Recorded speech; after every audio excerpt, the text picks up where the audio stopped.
How to refine equipment in Evony. Once you're in Evony, in order to refine equipment, first of all, make sure that your keep is up to level 7. So once your keep is up to level 7, then you will be able to unlock the force. So in order to unlock the force, you can simply select a free area where you'll be able to select force, and then you can unlock. So pretty much I have already unlocked it. So once you've got the force, you will have to go to the material section where you can find the craft option. So once you see the craft option, simply press on go, and then actually you can see different of the equipments that you can craft.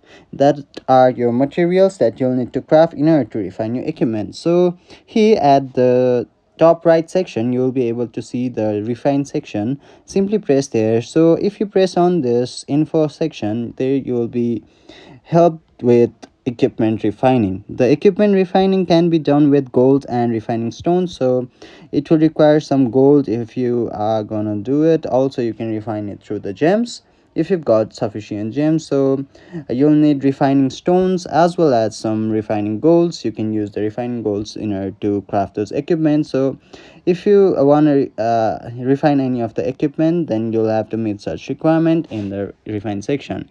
Also, each type of equipment can be refined to a certain attribute value cap and the following types of attributes. So there are different of the attributes which you can go through according to the clothes. So this was pretty much a video. Hopefully it helped. Thank you.